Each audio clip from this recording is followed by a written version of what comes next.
Hello everyone, स्वागत है आप सभी का एग्जाम गुरु यूट्यूब चैनल में। दोस्तों, इस वीडियो में हम लोग एयरफोर्स 2020 एग्जाम के लिए साइंस के मोस्ट इंपॉर्टेंट क्वेश्चंस को सॉल्व करेंगे। ये सारे क्वेश्चन सेलेक्टेड हैं और आपके एग्जाम के पॉइंट ऑफ व्यू से बहुत ही महत्वपूर्ण है। सो वीडियो को लास्ट तक देखिए और अगर आपको इसका पीडीएफ चाहिए तो पीडीएफ आप हमारे टेलीग्राम ग्रुप से डाउनलोड कर लेना। टेलीग्राम ग्रुप का लिंक मैंने डिस्क्रिप्शन बॉक्स में दे दिया है। वीडियो स्टार्ट करने से पहले दोस्तों, एयरफोर्स 2020 एग्जाम के लिए वाई ग्रुप का 5 मॉक टेस्ट तैयार किया गया है। इस मॉक टेस्ट में दिए गए सारे क्वेश्चंस एग्जाम के पैटर्न के अकॉर्डिंग हैं और बिल्कुल ऐसे ही प्रश्न आपको परीक्षा में भी देखने को मिलेंगे। यहाँ पर 5 मॉक टेस्ट का दाम केवल 25 रुपये रखा गया है और इसे परचेज करने का लिंक डिस्क्रिप्शन बॉक्स में दिया गया है। तो आप सभी लोग एक बार इसे परचेज करके सॉल्व जरूर करें। और चलिए आज का वीडियो स्टार्ट करते हैं। सो गाइज, फर्स्ट क्वेश्चन है, सबसे बड़ी आंखें किस स्तनधारी प्राणी की होती है? सबसे बड़ी आंखें यह होती है दोस्तों हिरन की। सेकंड क्वेश्चन है, आज कार्बन डाइऑक्साइड के उत्सर्जन में सर्वाधिक योगदान करने वाला देश कौन सा है? CO2 का उत्सर्जन सबसे ज़्यादा होता है संयुक्त राज्य अमेरिका से। तीसरा प्रश्न है, निम्नलिखित में से किस उद्योग में अभ्रक कच्चे माल के रूप में प्रयुक्त किया जाता है? अभ्रक का उपयोग, अभ्रक को इंग्लिश में माइका बोलते हैं, इसका उपयोग किया जाता है दोस्तों विद्युत के उत्पादन में एक कच्चे माल के रूप में। अगला प्रश्न है, विद्युत प्रेस का आविष्कार किसने किया था? विद्युत प्रेस, इसका आविष्कार किया गया था हेनरी सीले के द्वारा।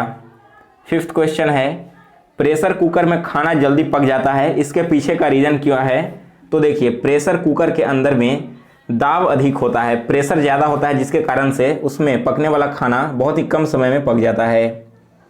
अगला प्रश्न है, दाब बढ़ाने पर जल का क्वथनांक क्या होता है? अगर हम प्रेशर को बढ़ाएंगे तो वाटर का क्वथनांक भी बढ़ जाता है। सेवेंथ क्वेश्चन है, प्रत्येक क्रिया के बराबर व विपरीत दिशा में एक प्रतिक्रिया होती है, यह न्यूटन का कौन सा नियम है? तो देखिए, every action has equal and opposite reaction, यह न्यूटन का थर्ड लॉ है, तीसरा नियम है। नेक्स्ट है क्वेश्चन 8, तांबा यानी कि कॉपर का शत्रु तत्व क्या है? तो देखिए, इसका शत्रु तत्व कहा जाता है गंधक को। 9th क्वेश्चन है, उगते एवं डूबते समय सूर्य लाल प्रतीत होता है, इसके पीछे का रीजन क्या है? तो इसके पीछे का रीजन है लाल रंग का प्रकीर्णन सबसे कम होता है, जिसके कारण से उगते और डूबते समय हमें सूर्य लाल रंग में प्रतीत होता है। नेक्स्ट है क्वेश्चन 10, रेडियो एक्टिविटी का खोज किसने की थी? यह खोज किया गया था हेनरी बेकरल के द्वारा। 11th क्वेश्चन, दो समतल दर्पण एक दूसरे से 60 डिग्री के कोण पर झुके हुए हैं, इनके बीच रखी एक गेंद में बने प्रतिबिंबों की संख्या कितनी होगी? 2 प्लेन मिरर है, इन दोनों मिरर्स को 60 डिग्री के कोण पर इस प्रकार से रखा गया है और इसके बीच में एक गेंद रखा हुआ है। तो आपको बताना है कि यहाँ पर टोटल इमेज कितने बनेंगे। तो ऐसे कंडीशन में टोटल 5 चित्र बनता है यहाँ पर इस करेक्ट आंसर।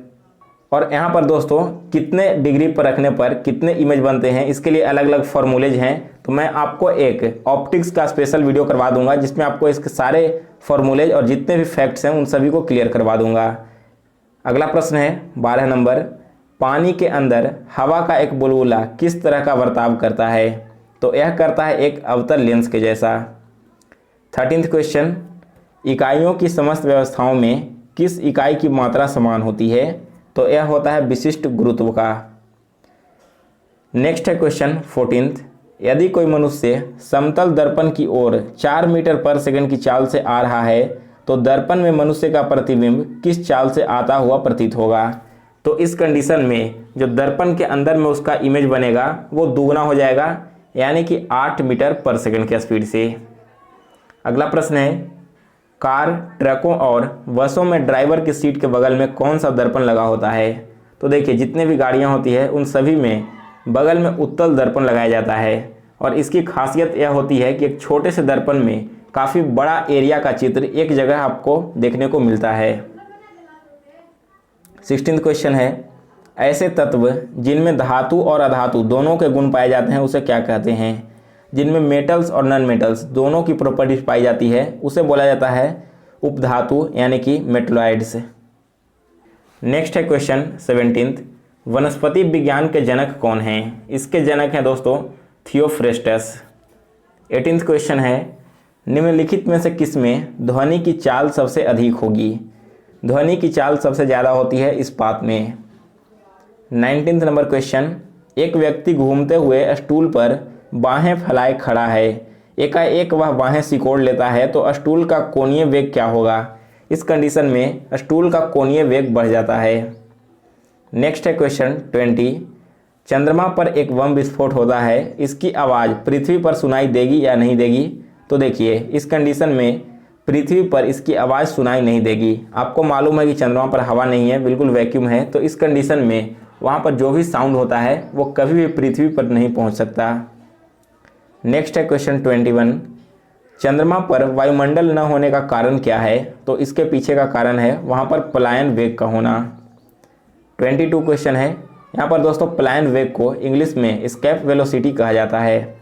22 क्वेश्चन, यदि किसी सरल लोलक की लंबाई 4% बढ़ा दी जाती है तो उसका आवर्तकाल क्या होगा? आवर्तकाल इसका जस्ट आधा हो जाएगा, यानी कि 2%। नेक्स्ट है क्वेश्चन 23, एक लड़की झूला झूल रही है, उसके पास एक अन्य लड़की आकर बैठ जाती है तो झूले का आवर्तकाल क्या होगा? इस मामले में उसके आवर्तकाल पर कोई भी परिवर्तन नहीं होगा। नेक्स्ट है क्वेश्चन 24, हम रेडियो की घुंडी घुमाकर विभिन्न स्टेशनों के प्रोग्राम सुनते हैं, यह किस कारण से संभव है? तो यह पॉसिबल होता है अनुनाद के कारण। फ्रीक्वेंसी अलग अलग की जाती है तो इससे हमें अलग अलग स्टेशन से सुनने को मिलता है। नेक्स्ट है क्वेश्चन 25, वेंचुरी मीटर से क्या ज्ञात किया जाता है? वेंचुरी मीटर का उपयोग किया जाता है दोस्तों जल के प्रवाह की दर को मापने के लिए। नेक्स्ट है क्वेश्चन 26, चौराहों पर पानी के फुहारों में गेंद नाचती रहती है, इसके पीछे का रीज़न क्या है? तो देखिए इस कंडीशन में होता क्या है कि पानी का वेग अधिक होने से प्रेशर वहाँ पर काफ़ी घट जाता है। 27वां क्वेश्चन, यदि द्रव्यमान परिवर्तित हुए बिना पृथ्वी से सिकुड़कर अपनी वर्तमान त्रिज्या की आधी रह जाती है तो दिन पर क्या प्रभाव पड़ेगा?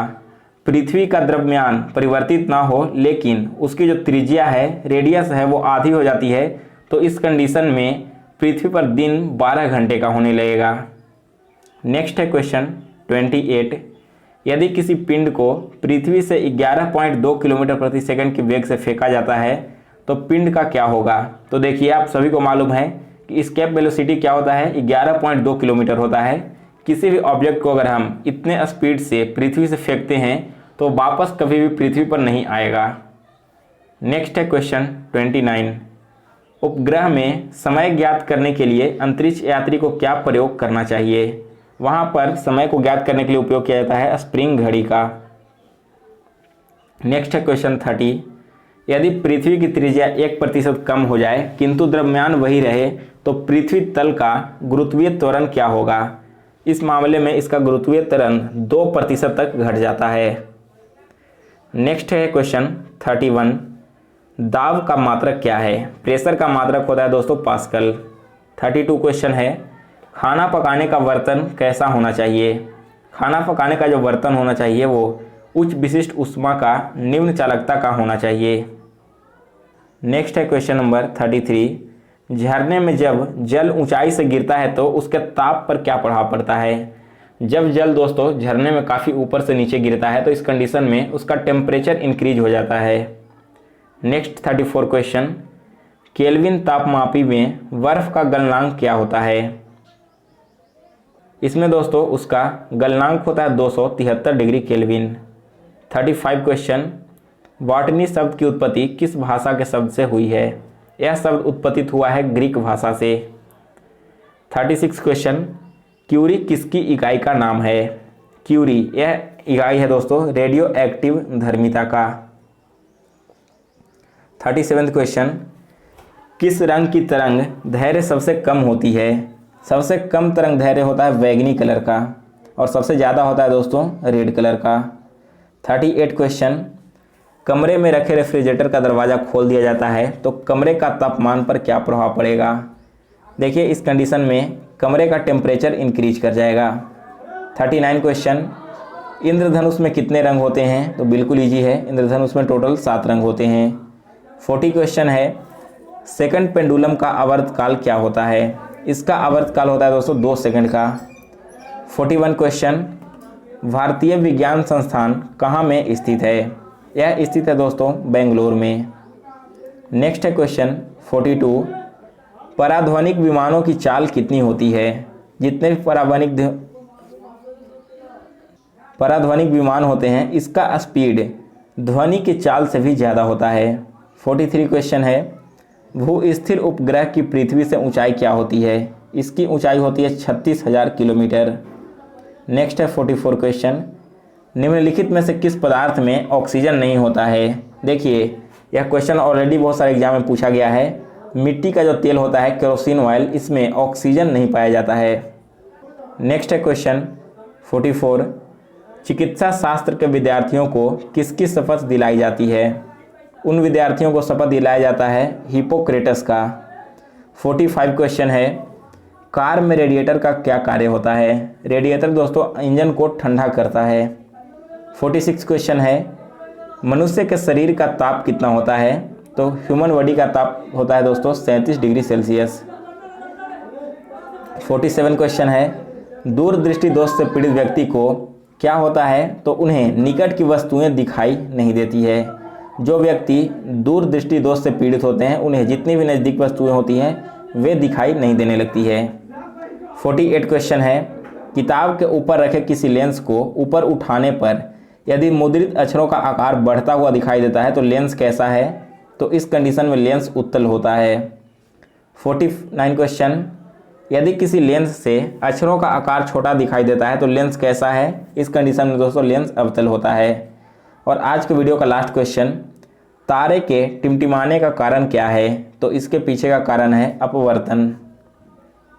सो गाइज आज के वीडियो में बस इतना ही। तो अगर आपको वीडियो पसंद आया हो तो इसे लाइक और शेयर कीजिए। और अभी तक अगर आपने हमें इंस्टाग्राम पर फॉलो नहीं किया है तो इंस्टा आईडी डिस्क्रिप्शन बॉक्स में दिया गया है, वहाँ से आप हमें फॉलो कर लें।